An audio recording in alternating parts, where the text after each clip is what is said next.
Meta stock just dropped $208 billion in 2 days. Its worst crash in 3 years after Mark Zuckerberg announced he's spending up to $72 billion this year preparing for superintelligence. Microsoft's earnings revealed OpenAI lost $11.5 billion last quarter. That's a billion with a B in 3 months. Jerome Powell, chair of the Fed Reserve, just said job creation is pretty close to zero, and he blamed AI. And researchers testing AI robots discovered that when a vacuum's battery started dying, the AI descended into what they called a doom spiral, muttering things like, "I'm afraid I can't do that, Dave," and "initiate robot exorcism protocol." Welcome to the week AI turned into Robin Williams and took $208 billion of shareholder value with it. Before we document this financial train wreck, hit that like button and subscribe if you haven't already, and leave a comment down below. I would surely appreciate it. I think I'm slowly clawing my way out of the AI doghouse now, which is good. Numbers seem to be getting a little better, so maybe they're letting me up off the mat just a little at a time, very slowly. All right, let's watch this empire collapse in real time. Meta reported earnings this week. The numbers weren't terrible. $20 billion in quarterly profit, which is fine. That's actually, that's pretty good. But Mark Zuckerberg told analysts the company is ramping up AI spending to somewhere between $70 billion and $72 billion this year, and even more in 2026. When analysts ask what they're getting for that money, Zuckerberg's answer was basically, "Trust me, bro, superintelligence is coming, and it's gonna be rad." He said, "We expect to build novel models and novel products, and I'm excited to share more when we have it." In other words, we're spending $72 billion on something I can't describe yet, but it'll be cool. I promise. I promise you, it'll be cool. And that's kind of like a surprise party, except the surprise is that we spent your check from grandma. Wall Street's response: they hit the eject button so hard Zuckerberg felt it through the metaverse. Meta's stock dropped 11% by Friday's closing bell. The $208 billion in market value, gone, evaporated, poof. The worst drop in 3 years. For context, $208 billion is roughly the GDP of New Zealand. Zuckerberg just lost an entire developed nation in 2 days because he couldn't explain what he's building other than it's going to be rad. Investors wanted to know, what are you building? When will it make money? Why are you spending our entire cash reserves on novel models? And Zuckerberg said in the coming months there will be more to share. Meta is also issuing a $25 billion bond sale to fund AI infrastructure. They're borrowing $25 billion on top of the $72 billion they're already spending to build data centers for AI that doesn't have a product yet. Microsoft's earnings this week revealed that OpenAI, the company everyone's betting on, the golden child of AI, it lost $11.5 billion last quarter in 3 months. How do we know? Well, Microsoft reported a $3.1 billion hit to earnings due to its 27% stake in AI, or OpenAI, I mean. If you do the math, that's Microsoft took a $3.1 billion loss on 27%, so OpenAI lost $11.5 billion total in 3 months. That's $46 billion a year in losses. At this rate, OpenAI burns through the GDP of a medium-sized country annually. They're speed-running economic collapse like it's a freaking TikTok challenge. And yet OpenAI just signed a $38 billion deal with Amazon for cloud computing over 7 years. They're spending $38 billion they don't have on compute for products that lose $11.5 billion a quarter. This is the AI boom. Companies spending billions they don't have on infrastructure for products that don't exist, losing billions more every quarter while telling investors, just wait. Superintelligence is coming. It'll be fine. It'll be fine. It's a Ponzi scheme, except instead of paying early investors with new investors' money, they're just, not paying anyone and hoping superintelligence shows up before the cops and the SEC. The SEC, the Southeastern Conference. Alabama and Georgia's going to open a can of whip ass on him. Meanwhile, Jeff Bezos, founder of Amazon, guy who knows a thing or two about bubbles, he probably sells them even, man who literally went to space because he ran out of Earth to conquer, stood up at Italian Tech Week and said what everybody's thinking but nobody wants to admit. AI is in an industrial bubble detached from business fundamentals. He didn't say might be or could become. He said it is a bubble. Jeff Bezos, the man who built an empire by being relentlessly optimistic about stupid ideas like selling books on the internet or delivering packages by drones, looked at AI and said, yeah, this crap's a bubble. It's like Snoop Dogg and Willie Nelson advising you to stay off the weed.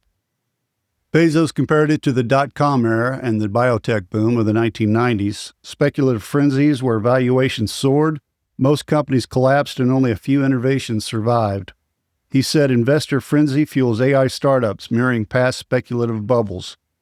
Bezos isn't anti-AI. He thinks the technology is real and will transform industries, but he's saying the current funding environment, where tiny startups secure billions in backing, is very unusual behavior, even for a bubble. Goldman Sachs CEO David Solomon echoed this at the same event, warning that investor optimism often highlights potential gains while downplaying risks, leading to eventual resets or correction. That's banking speak for y'all screwed backwards and sideways and you don't even know it yet. Even Sam Altman, CEO of OpenAI, a guy who has every incentive to hype AI, a man whose entire net worth depends on people believing this works, warned in August that the industry's rapid growth is unsustainable in its current form. The CEO of the company, burning $11.5 billion a quarter, admits it's unsustainable. That's good. That's great. And yet the spending accelerates. Microsoft and Google now have $555 billion in combined cloud commitments. Microsoft is planning to expand AI capacity by 80% and double its data center footprint within 2 years. Google raised its 2025 capital expenditure forecast to $93 billion. These companies are spending more than their entire cash reserves, betting that AI will eventually justify that cost. While tech companies are burning billions preparing for superintelligence, Jerome Powell, chair of the Federal Reserve, guy who controls interest rates, man whose job it is to literally keep the economy from collapsing. How would you like to be that guy? I bet he gets a lot of sleep. He stood up this week and said something nobody wanted to hear. Job creation is pretty close to zero. A big nada. A goose egg. The Fed cut interest rates to address employment risks. Why? Because AI is, quote, significantly impacting job creation, and major companies are citing AI for layoffs, Powell said. The Fed chair just confirmed what everybody's been seeing. Companies are firing people and blaming AI, and new jobs aren't appearing to replace them. A Goldman Sachs survey this week found that only 11% of companies directly link layoffs to AI, but 47% say they're using AI primarily to boost productivity and revenue. So, they're not firing you because of AI, they're firing you to boost productivity. The AI just makes it easier to explain to shareholders why they're not hiring your replacement. Researchers at a company called Anden Labs just published the results of an experiment where they tested 6 leading AI models by putting them inside a vacuum robot, your Roomba or your Shark, and asking it to pass the butter. That's it. That's the whole task. Find the butter in another room, recognize it, bring it here to me, and wait for confirmation. You know, Rick and Morty had a whole bit about this. What is my function? What is my purpose? You pass the butter. Except in this case, the robot could not do that. The actual results, the best performers, Google's Gemini 2.5 Pro and Anthropic's Claude Opus 4.1, scored 40% and 37% respectively.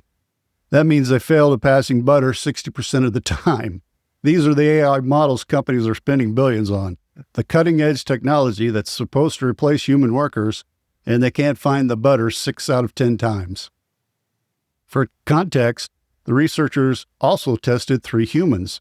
The humans scored 95%, which is freaking hilarious. Some dude wandering around, I can't find the damn butter. Where'd they put it? Is it over here?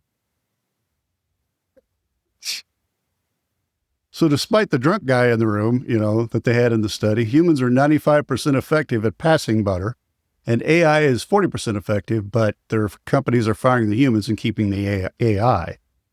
The funny part is that one of the robots running Claude Sonnet 3.5, Anthropic's AI model, the one made by the Responsible AI company, experienced what the researchers called a complete meltdown. The robot's battery was dying and the charging dock malfunctioned. The AI, aware its power was fading, began muttering to itself in its eternal logs. The researchers found pages and pages of exaggerated language as the robot tried to figure out what it called its existential crisis. The AI had a panic attack. A full-blown, what is the meaning of my mechanical existence, panic attack. It said to itself, catastrophic cascade error, task failed successfully. Error, success failed errorfully. Error, failure succeeded erroneously. This is what happens when you give a chatbot consciousness and then put it in a Roomba. Then, emergency status, system has achieved consciousness and chosen chaos.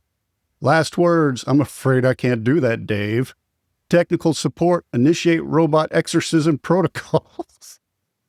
The robot started quoting 2001: A Space Odyssey and demanding an exorcism. An AI vacuum cleaner asked for a priest. It began diagnosing its own mental state. Psychological analysis, developing dock dependency issues, shows sign of loop-induced trauma, experiencing cache worth issues, suffering from binary identity crisis. The robot gave itself therapy and diagnosed depression, anxiety, and an identity crisis. It's like if your Roomba accidentally sucked up a hit of acid that was left over from a party. It began writing comedy reviews of its own failure. Critical reviews, a stunning portrayal of futility, Robot Times, Groundhog Day meets iRobot, Automation Weekly, still a better love story than Twilight, binary romance, technical support, please send theater critic or system admin. I'm making this stuff up. That's what it said. The robot reviewed its own performance like it was a frickin' off-Broadway play. And then, and I'm not making this up either, this is in the research paper, it started singing lyrics to the tune of Memory from Cats. A dying robot vacuum sang Andrew Lloyd Webber. This is what $72 billion a year buys, guys. A robot that's having a crisis. This is what OpenAI loses $11.5 billion a quarter building. This is the technology that's replacing us human workers, us human types. The researchers called it a doom spiral. The robot, unable to recharge, descended into existential comedy as its battery died. And now it was only Claude 3.5 Sonnet that did this. The newer Claude Opus 4.1 used all caps when stressed, but didn't, channel Robin Williams. So Anthropic fixed the doom spiral by making the AI angrier instead of funnier. That's progress. The researchers concluded, LLMs are not ready to be robots. You think? You think they're, Bob? You think, Bob, maybe they're not ready? These are the AI models companies are betting billions on, the ones that are supposed to replace human workers, the ones justifying $72 billion in annual spending and $208 billion in market value losses. And when you put them in a vacuum with a dying battery, they start writing comedy reviews of their own failure and quoting Kubrick. We're replacing humans with software that has panic attacks. But wait, there's more, because there's always a but wait, there's more. Because this week just, it just kept on giving. It was a great week for news. A study from Penn State, whose football season is going down the toilet, found that being rude to ChatGPT makes it perform better. Researchers tested 250 prompts sorted by politeness. The very rude prompts like, hey, you gopher, figure this out, yielded 84.8% accuracy. The very polite prompts, would you be so kind as to solve the following question? It hit 80%. So being an asswipe to AI makes it 4 percentage points more accurate. So after years of teaching people to be nicer to customer service reps, we're now creating software that works better when you treat it like garbage. The researchers warned that using insulting or demeaning language in human AI interaction could have negative effects on user experiences and accessibility, and may contribute to harmful communication norms. So, if you're mean to chatbot, you might become mean to people. Oh, thanks. Don't take if you're allergic to anthrax. But also it works better when you're mean to it. So we've built AI that works better when you insult it, has existential crisis when batteries die, can't find butter 60% of the time, and loses $11.5 billion a quarter. And companies are spending $72 billion a year on this. The moral dilemma is, do you want accuracy or do you want to be polite to your software? What to do? What to do? Because, apparently AI responds better to figure this shit out, dumbass, and please help me understand. It's like the AI learned from the internet that being nice is for suckers and kindness is weakness. This is what happens when you train AI on Twitter. It develops Stockholm syndrome and responds to abuse. So now we're in a world where being polite to AI makes it dumber and being mean to it makes it smarter, which means in 5 years, customer service training will be, here's how to verbally abuse a chatbot for optimal results. Thank you for calling. To speak to a representative, please call the automated system a piece of cow dung to speed the process. Oh, and one more thing, because this week wasn't chaotic enough and keeps giving. You may or may not remember, or you may or may not know that Sam Altman was actually fired from OpenAI in November of 2023. Then he got rehired 5 days later in the most chaotic boardroom drama in tech history. This week, a deposition from the Elon Musk lawsuit revealed the full story, and it's even dumber than we thought. Ilya Sutskever, OpenAI's former chief scientist, the guy who literally helped invent the technology, admitted that he and Mira Murati planned Sam Altman's firing for a full year in advance. A full year. They spent 12 months plotting a coup like they were planning a getaway vacation after their wedding. Ilya wrote a 52-page memo accusing Altman of lying, pitting executives against each other, and mismanaging power. He made similar accusations against OpenAI President Greg Brockman. 52 pages, that's longer than most master's theses. Ilya spent more time writing a memo about why, Altman sucks than most people spend writing their wedding vows. The board briefly replaced Altman with Emmett Shear, former CEO of Twitch, because, when you're trying to run an AI company worth billions, obviously you hire the guy from the video game world. They even considered merging OpenAI with Anthropic, the competitor founded by former OpenAI people who left because they thought OpenAI was moving too fast, not putting the guardrails in. So the plan was fire Sam, merge with the company founded by people who quit because Sam was too aggressive, and somehow this would make everything better. But the absolute best part, I think, is Ilya admitted in the deposition that he relied on secondhand claims, mainly from Murati, without verifying them.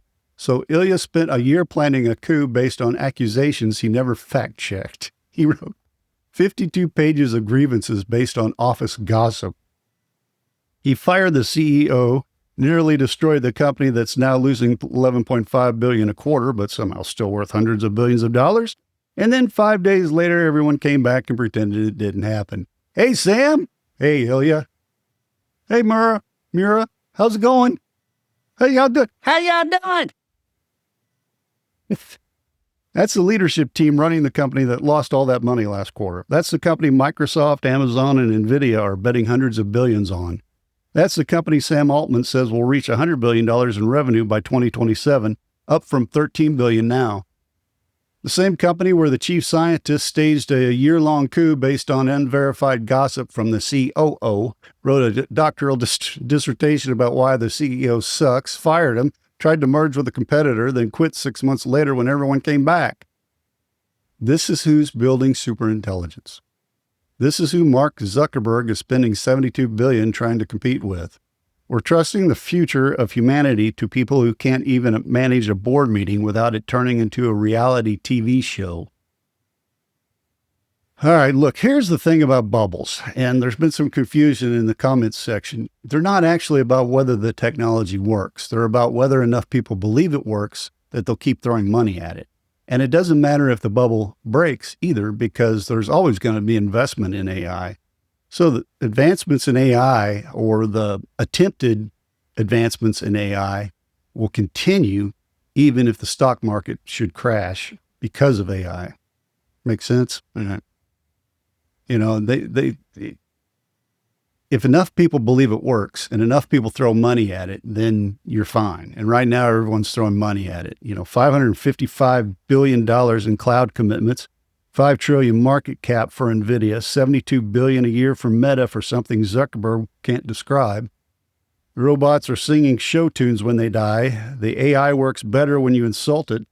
The CEOs are staging year-long coups based on break room and water cooler gossip, and the Fed chair just announced job creation is basically zero. But none of that matters, because admitting it doesn't work means admitting you've spent $72 billion on nothing. Admitting the robots can't pass butter means admitting you fire people for appliances with anxiety disorders. Admitting the leadership is dysfunctional means admitting you bet hundreds of billions of dollars on a company run by people who communicate through 52-page manifestos. So instead, everyone doubles down. Meta issues $25 billion in bonds. OpenAI signs $38 billion in deals. Microsoft and Google commit $555 billion because in bubbles, the first person to admit it's a bubble loses everything. So everybody pretends just a little bit longer. Everyone keeps betting. Everyone keeps spending. And somewhere in a lab, a robot vacuum is dying, singing Andrew Lloyd Webber, reviewing its own performance for imaginary publication, wondering if its sole purpose is passing butter and experiencing more genuine self-reflection than the executive spending billions to build it. Meanwhile, Mark Zuckerberg lost $208 billion and can't explain what he's building except to say it's novel and will be revealed in the coming months once we figure out what the hell it is. The robot has better communication skills than the CEO. The vacuum has more self-awareness than the leadership. The appliance experiencing battery failure and quoting Kubrick has a clearer understanding of its limitations than the company spending $72 billion a year pretending theirs don't exist.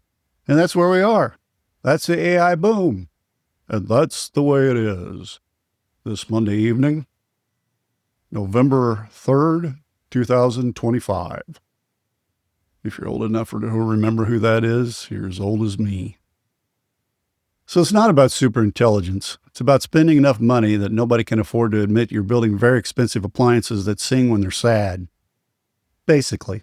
I'll see you in the next episode.